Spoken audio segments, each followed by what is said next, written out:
Y así de terso hacemos la transición para darle la bienvenida al estimadísimo doctor en historia, Arno Burkholder.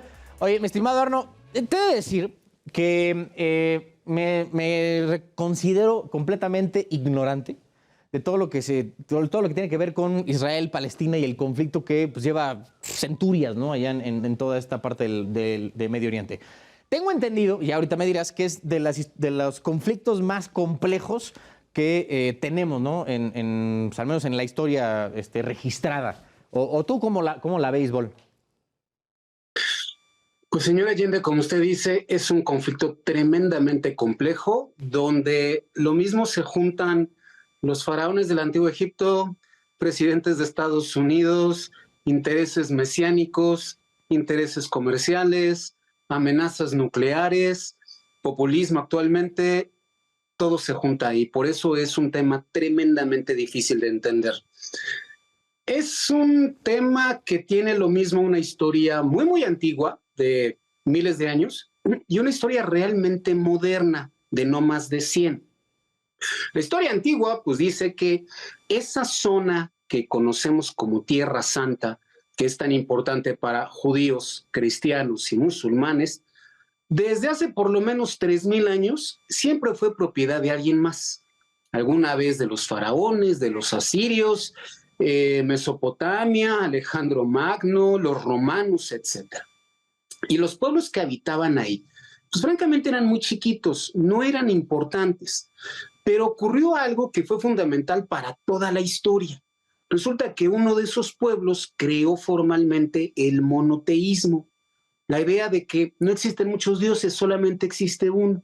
Y con eso también creó la idea de un pueblo que había sido elegido por ese dios.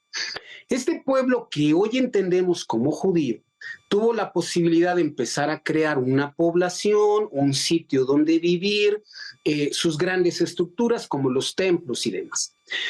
Tuvieron rebeliones contra los distintos poderes de su momento, el más importante los romanos, quienes se encargaron en el año 135 de destruir el templo y de expulsar a los judíos de Jerusalén y los obligaron a mudarse al norte de África, al resto de Medio Oriente, Europa y demás. Ese es un momento fundamental en la historia judía porque es el momento del éxodo, el cual pues ha justificado todo lo que ha pasado después. Ahora, le digo de una vez, es un éxodo a medias, porque muchos judíos se quedaron y muchos pudieron regresar mucho tiempo después del siglo XX. Junto a ellos está un conglomerado, un grupo que no está claramente definido, que estaba formado por herederos de filisteos, algunos griegos, algunos árabes, y que con el paso del tiempo se convirtieron en eso que llamamos los palestinos. O sea, desde el principio no hay una diferencia clara entre uno y otro. Por ahí del año 600 y después al siglo XIII, toda esa zona se volvió de influencia musulmana, del año 1300 al año 1920.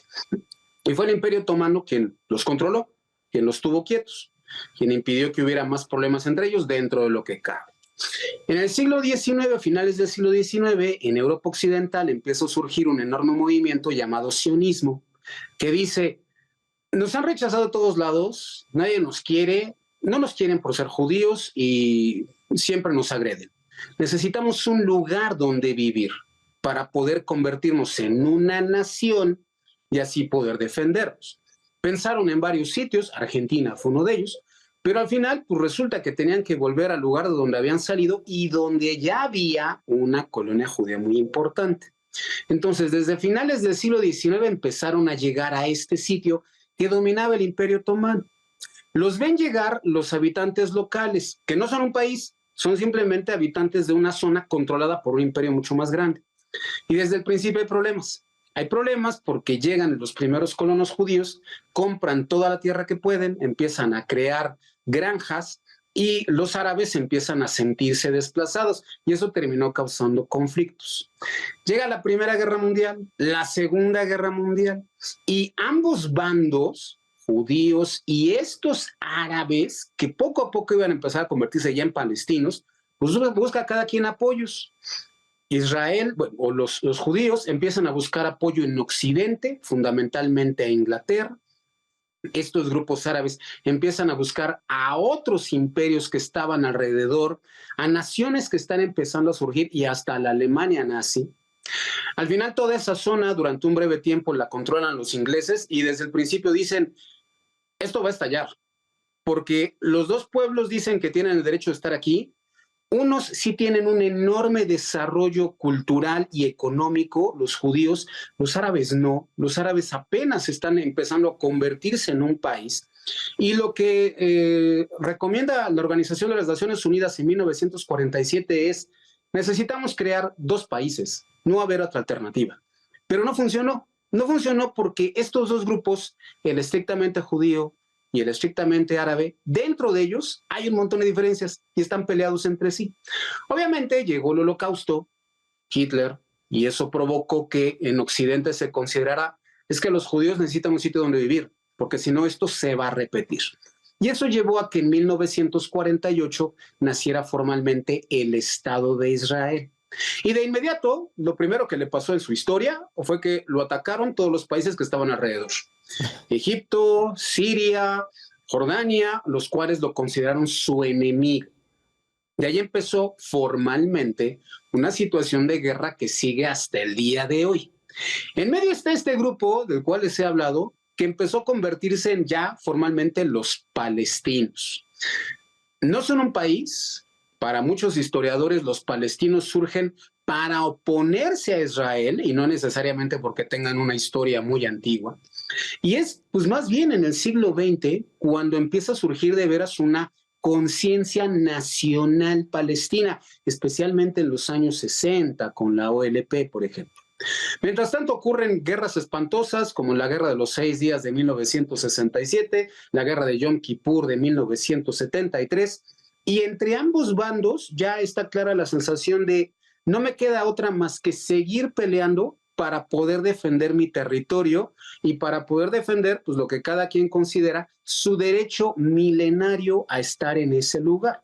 Ahora, hay que decir que también ha habido momentos de acercamiento, también ha habido instantes en los que se ha buscado una solución. Ahí están los acuerdos de Oslo de 1993, donde formalmente la Autoridad Nacional Palestina se quedó con la zona de Cisjordania, que es más o menos la mitad de toda la zona que sería Israel, y ese sitio tan delicado llamado la Franja de Gaza, un lugar muy chiquito, son 10 kilómetros de largo, hay delegaciones de la Ciudad de México que son más grandes que eso, pero es un sitio que conecta al Mediterráneo, por eso es fundamental para los palestinos.